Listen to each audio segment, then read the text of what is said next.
This is Miriam Raftery with the East County Magazine radio show on KNSJ 89.1 FM Descanso.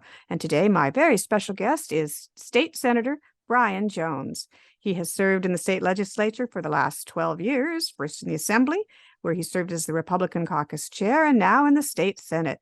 He has a degree in business administration from San Diego State. He's worked as a government relations consultant and a church broker. He's also a former Santee City Councilman and resident of Santee, along with his wife and their 3 children. Now he's running for re-election. So we are here today to talk about his accomplishments in office and his goals if re-elected. Brian, welcome to the show. Thank you, Miriam. I appreciate that. And I guess I should ask before, are we on the radio or are we on well, it's taped, so it'll be run probably on Monday's show. And then what we'll do is we put the Zoom podcast up on our site as well. So you'll have a big audience there both ways. All right. Fantastic. Yeah. This COVID, kind of changed the way we all do business a little bit, but it works. So why don't you start, Senator, if you could, by telling us what you consider your most significant accomplishments in the state legislature? Great. So when that question is asked, I think a lot of times people expect the legislator to answer, what legislatively in Sacramento they've done. There's actually, for me, there's 2 aspects to that question. What is the person doing in Sacramento representing, and then, but also what's happening in the district. And for myself, I really drive with my staff that the district operation is the most important thing that we do, because that's where government meets the road for my million constituents. And so we have a very vibrant, very active, very proactive district staff that takes care of constituent services. Yeah, I will give a shout out to Lori on your staff who helped me with the DMV problem, and she was awesome. Exactly. So to that point, any 3 or 4 letter state agency, DMV, CARB, DOJ, EDD, any of those, the DCA, the Department of Consumer Affairs, which oversees all the licensing professions, Department of Real Estate, all of those departments work for the taxpayers. That's what they're there for, to provide some kind of service to the taxpayer. And sometimes that communication breaks down. So for example, during the pandemic, when the government shut down the businesses and people couldn't go to work and their businesses couldn't open, one of the things that government needed to do was make that right. And one of the ways that government makes that right is through the Unemployment Insurance Fund, through the EDD, Employment Development Department. Well, immediately after the pandemic shutdown, EDD was not answering their phone. You couldn't get there to respond to an email, and their website wasn't working. So my district staff helped 2,500 families in that 24 months. They couldn't get their unemployment insurance. And Miriam, some of these families, the state owed them back pay of $20,000. Yeah, that's a lot. That can mean the difference between, losing your house or having your car repossessed or something. So that's important. Those are both accurate examples of what was about to happen. So we had several people say, I was about ready to pack up my apartment and just move out of state because I had nowhere else to go. And then they finally were able to, they finally learned somehow that they could call their state legislator and we can make things happen for them. Good for you. It's often difficult, I know, to get legislation signed into law when you're a member of the minority party, whether that's Republicans in Sacramento right now, or say, Democrats when Trump had control of Congress. But you somehow managed to get quite a few of your bills enacted and signed into law. So I wanted to give you a chance to share a few of the most significant ones that, that have been enacted. Well, this year, 9 of my bills have made it to the governor's desk. He's signed 3 of them. He's unfortunately vetoed 1. So we've got 5 to go. We've got till the end of the day tomorrow for him to make up his mind. I think he signed 1 this morning, actually. If you send me an update when I do the write-up for the website, at least, or on the radio, I can add that, since this recording, the following bills have been signed or vetoed as well. But tell us what you know about right now. So he signed SB 1421. He has signed, let me get you a list. And basically what they do or what those were about. So 1421 is the one that deals with it's the one he signed yesterday as part of his housing and homeless package. Mhm. It deals with the homeless commission up in Sacramento. As you know, and your viewers and readers know, that a big part of the homeless community are developmentally disabled folks Yeah. that they really don't have a voice in government. And we've been working on this issues. I'm part of the Disability Access Commission for California. And so my bill will assign on one of these commissions a person, a former homeless with a developmental disability will have a seat at the table on one of these commissions to add that voice and that Very good. perspective as the state is dealing with the homeless Very issues. good. Now, did your catalytic converter bill get signed into law? Unfortunately, my catalytic converter bill died, but there were eight other catalytic converter bills. Two of them made it through the process. I co-authored both of those, and I think one he signed into law earlier this week. That's good to help cut down on catalytic converter I'll thefts. get you an update on the catalytic converter That legislation. sounds good. What other ones of yours have made it into law, or do you think are likely to get signed that are sitting there waiting on a decision by the governor right now? I did a licensing reform bill for professional engineers, land surveyors, and geologists. He signed that one.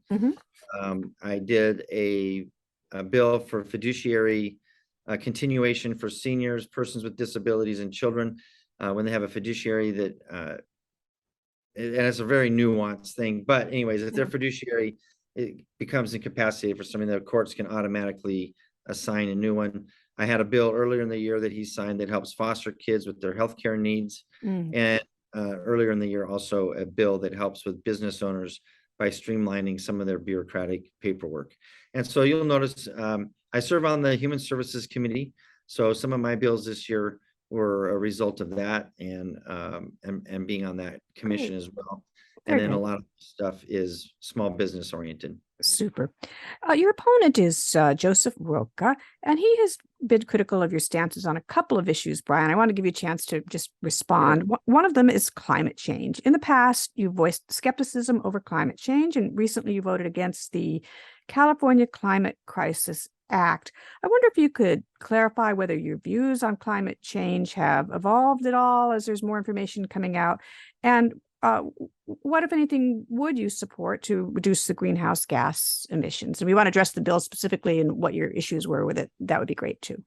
Sure. That particular bill, I don't remember the specific aspects of it. I can certainly, I have notes on it somewhere. I can get back to it. My skepticism is based on government's response to climate change, and we're living through right now one of the most historic droughts in our history. We are. With Lake Mead and Lake Powell being at historic and dangerous lows. So we know the climate change, we know the climate is changing. This year, in response to that, look, I'm looking at legislation that actually solves problems and doesn't necessarily give government more unchecked power. That's really my concern on my skepticism with the climate change stuff. So for example, this year, I was the only Republican in the Senate to vote for SB 54, which was the plastic pollutions bill, was championed by Senator Allen from LA. And I've toured, I've traveled around the world. I've been in the oceans. I've seen the plastic pollution that's ending up in the oceans, and we need to start doing something about that. We needed to start doing something about it a long time ago. So that is one idea this year, a big idea, Miriam, actually, that I looked at and said, I can get behind this and champion this with Senator Allen. And I was the only Republican that voted for it. Yeah. So it's nice I think people like sometimes to see people, elected officials, looking at the idea and not just whether it came from somebody with a D or an R after their name. There's been so much of that partisan divide and on so many things. One of the things you started this question with was getting stuff done, being in the minority party. I will let you know that the frustration is bipartisan. Actually, my Democrat colleagues don't get all of their ideas through the legislature. That's true. They don't. And sometimes the governor vetoes theirs too. So. Exactly right. So they get to be as frustrated as me at times. True. That's true. The other big difference in views, I guess, that your opponent has talked about quite a bit is reproductive rights, which is an issue. It's become a lot more significant, I think, for a lot of women. nationwide, since the Supreme Court voted to overturn Roe versus Wade and basically kicked, allowed states to restrict or ban abortion access. Mr. Roca is pro-choice. Brian, you have a 100% rating from pro-life groups, 0% from Planned Parenthood, and have recently voted against bills that would protect or expand abortion access for women in California or those coming maybe from other states now to try to get them. So I wanted to ask what you would say to women who might be facing, unwanted pregnancies or concerned about women or girls who might be rape victims, incest victims, or have pregnancies that put their lives or their health in danger. Are there any circumstances, where you would support a woman's ability to access abortion? Well, Miriam, as you know, I've always been open about my pro-life position, and I'm not suddenly going to change that just because the politics of that issue have changed nationwide. And I think here in California, the women that and young women that you just mentioned, really in California, the bottom line is, Miriam, the governor and the Democrats in charge in Sacramento, they can't run on their track record this year. We've got soaring inflation. We've got out of control crime on the rise in California, homelessness, and our education system is failing in California. So this is going to be a distraction, I think, in California that the governor has to put out there as a major platform for himself to try to get their base to turn out, because he can't run on his record and his colleagues can't run on their record. And I've always been clear on my position on this. The good news about this year, the governor and the attorney general have both already said that the U.S. Supreme Court ruling makes no difference in California, that abortion rights in California are protected. They're going to continue to be protected. And in addition to that, voters this year actually get to go to the polls and say for themselves on what their stance is on the life issue. There's a constitutional amendment that could take it ultimately out of the hands even of the legislature. That is correct. Let me just a moment. So I think that let me call back. Okay, sorry about that. Yeah, so no problem. And I think that's where we're at on that issue. And okay, I'm focused on fixing California and what's wrong with California. That was my next question.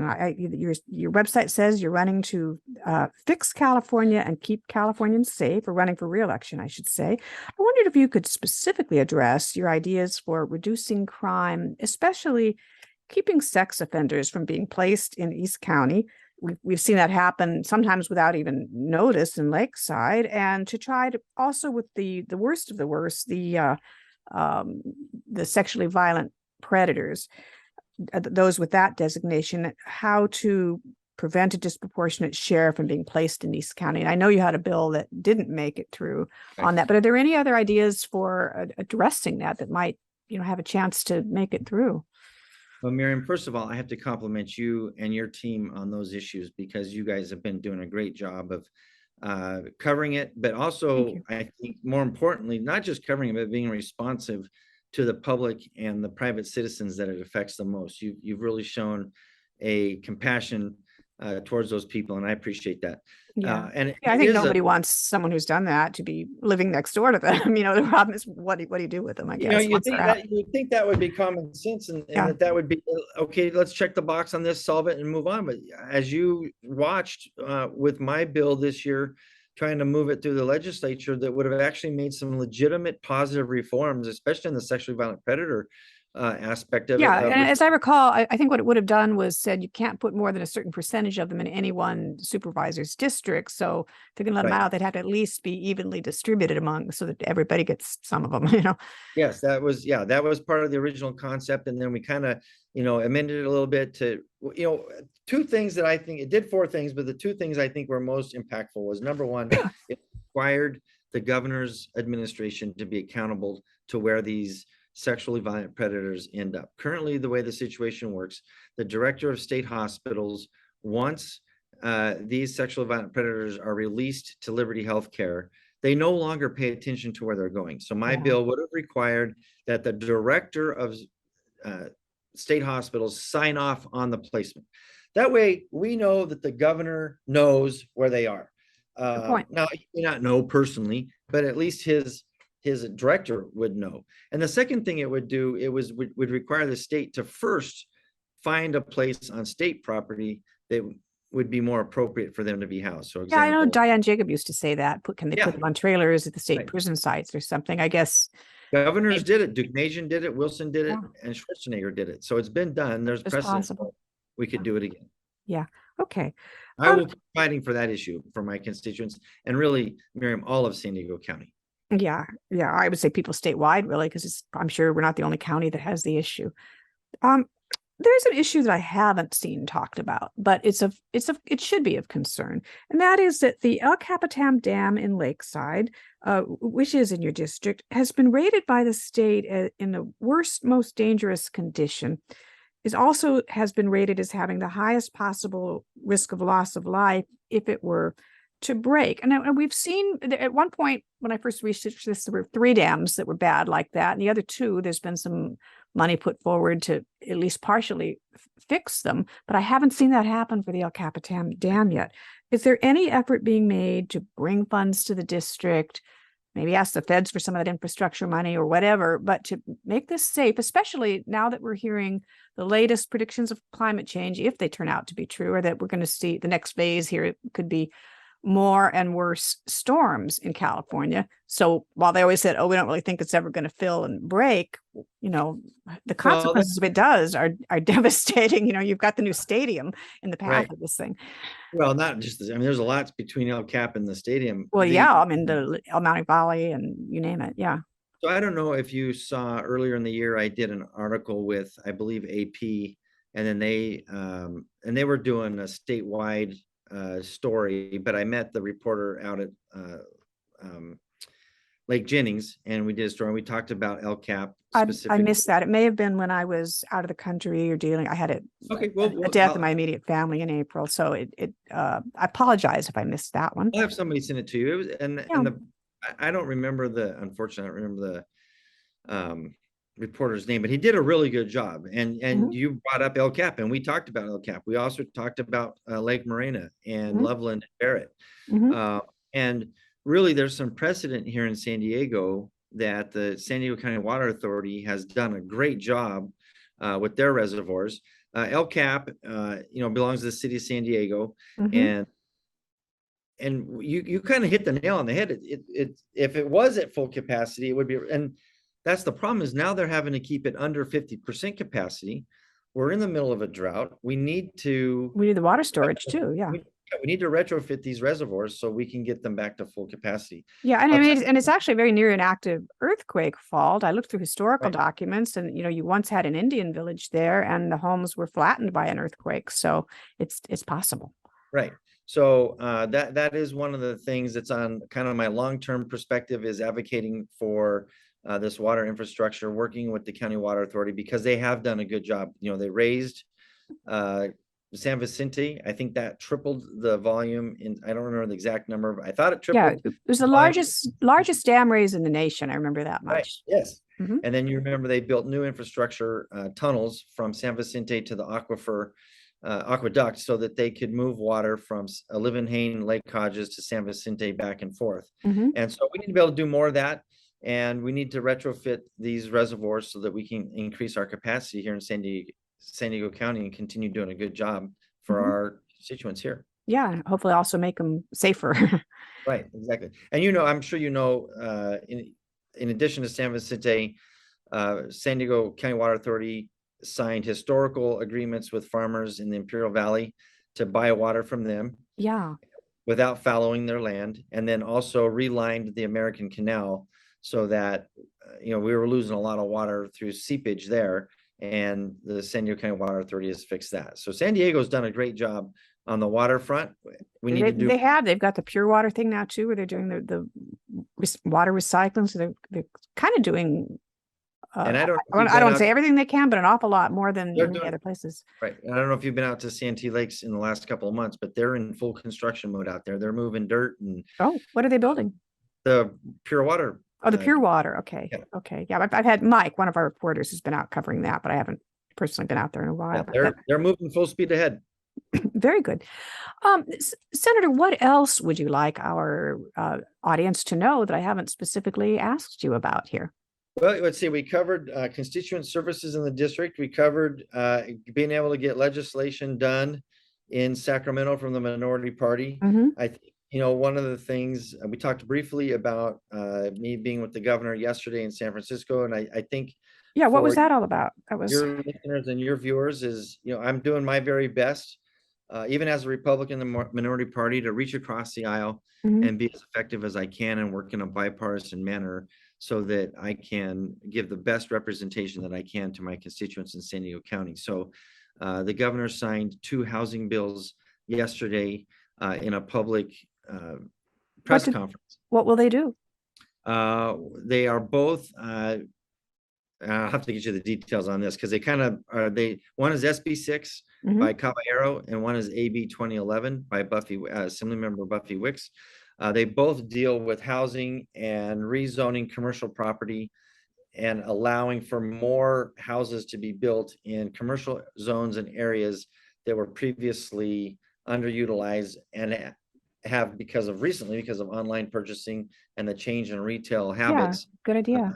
We want to get as much housing units built in California as possible. And this was historic. I was the only Republican at the press conference with 10 to 15 of my Democrat colleagues. And,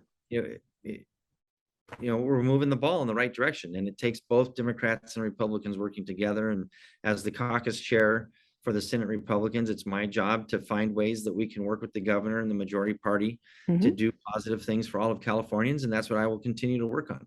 Very good. Let's talk a little bit more about homelessness too, which when we ask the public, they're regularly naming that as one of their biggest concerns. I know you've had a measure or two that you've introduced at the state level to address that. And I'm wondering if you could tell us briefly about the bill you've introduced and beyond, the issue of sort of cleaning up the streets and limiting where camps can be to keep the public safe. I wanted to also ask about your feelings on what should be done to get help for homeless folks, that are in need and or prevent them from becoming homeless to begin with, which it sounds like maybe more housing may help with, but if it's affordable. But Miriam, I don't know if you've recently talked to a mom or a dad or a sister or brother of somebody who's homeless. Yeah. And one of their frustrations, the number one frustration I hear from people in that situation is we've run out of options and the government won't help us.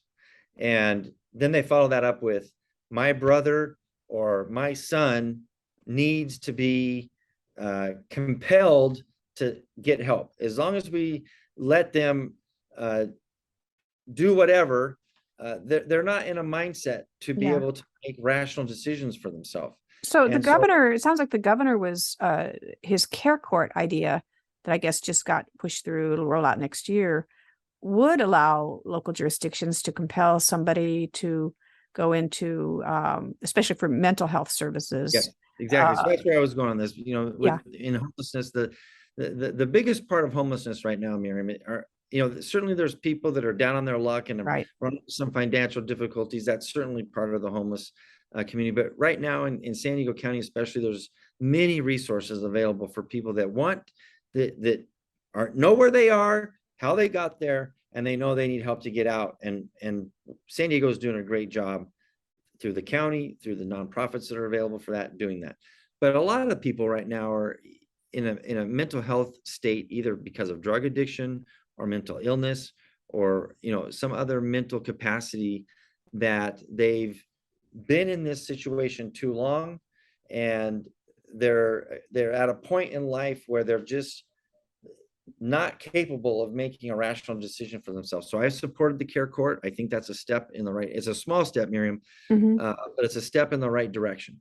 My bill that I introduced last year to prohibit homeless encampments near sensitive community areas like schools, parks, libraries, and daycare centers. That's a small step in the right direction. Yeah. We didn't get here overnight. I think we can get out of this jam faster than we got into it, but it's going to take all 120 of us in the legislature, plus the governor, working together to come up with as many good ideas. There's not one solution. And I think what we've been locked into for the last 5 years of this debate is somebody wants one solution. Well, there There isn't one. isn't one. Yeah, exactly. There's You know, 100. we find a lot, even when we go out sometimes, and I've had my reporters lately talking to some of the homeless people, and I'm still learning things I'm surprised at. I was surprised to find, for example, that if a couple is homeless, but they don't have kids, sometimes the shelters won't take them, especially if they're unmarried or they're a gay couple, because a lot of the ones are either faith-based or you have to be priority is given to either single people or people that have children. And yet there's a lot of couples, even some that, lost everything in that fire a couple weeks ago in Santee. So yeah, it just seems like maybe more research into what are the things that are preventing people who aren't the addicts or whatever, but what are the things that are preventing somebody who maybe wants to get into a shelter and get help from being able to find that, I think what I'm starting to see with myself and my colleagues in the legislature is, many of us, when we get elected to the legislature, we have our own brilliant best idea, right? And or we have our own background that colors our perspective moving forward. And we've got, I think a lot of us realize we've gotten to the point to the ideas that we've had and the ideas that we need to have may or may not be the same thing. And we've got to set aside our backgrounds and histories a little bit and come and get in a room together and start talking about new ideas that will move us in a positive direction on this. And I think there's lots of opportunity, Miriam, for a bipartisan solution on this. I'm going to keep pushing it. The Republicans in the legislature introduced a package of bills earlier in the year called the ACT program, ACT, which was accountability, compassion, and treatment. I believe that those three things are a big part of helping people get themselves out of homelessness. But maybe there's two more letters that we haven't considered that need to be a part of the equation as well. So I'm not locked in. I'm not locked into just what we introduced. I'm open to what other, if all 119 of my colleagues came to the legislature in December, each with one good idea for dealing with homelessness, we could probably use all 120 ideas and make them. Yeah, it's a huge problem out there.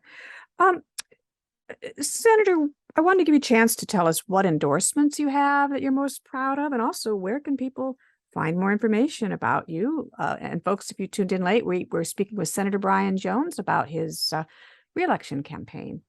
Well, my website is electbrianjones.com. Pretty easy. It's been the same for the last 12 years. So electbrianjones.com.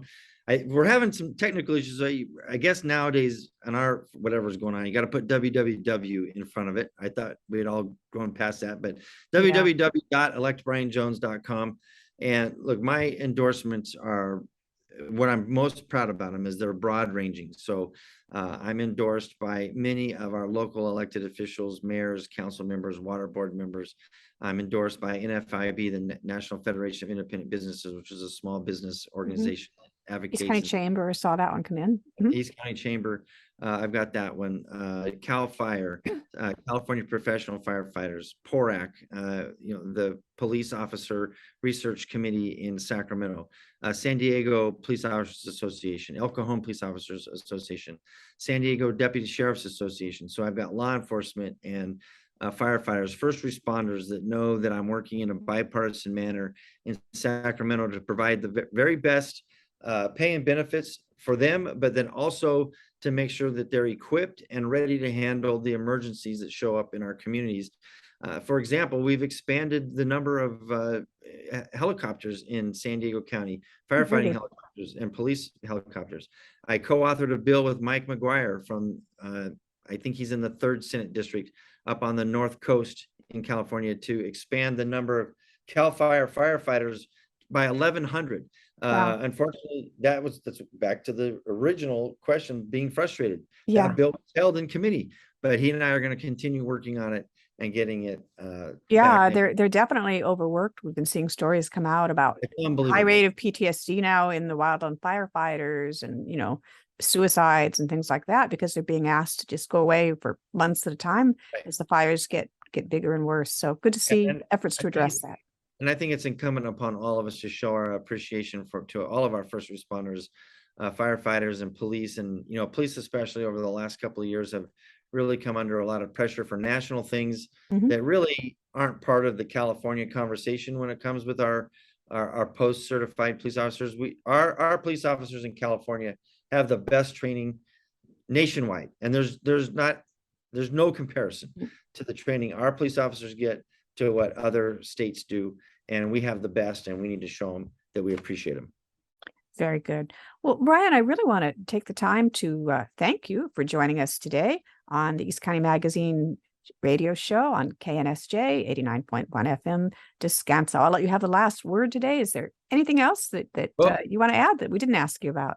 Miriam, thank you. As you and I have had a good working relationship for a while, even since the first time you got to go to a committee hearing with me in Sacramento and live a day in my life. I also sharing That's with the right. with That's right. A media related bill that was up. Right. Yeah, that was great. It died right in front of our eyes, and we were both very surprised that was going to happen. So I've tried. Yeah, you tried. I'm looking forward to representing the district, this San Diego County, for 4 more years in Sacramento, and doing the very best job that we've been doing and continue to do. So thank you for your attention and your help. I appreciate it. Well, we will have this interview posted on our website soon at eastcountymagazine.org, probably Monday or so. We also have an interview with the other candidate in the race. So, Brian, I want to just thank you again for taking the time to join us today on the East County Magazine show on KNSJ.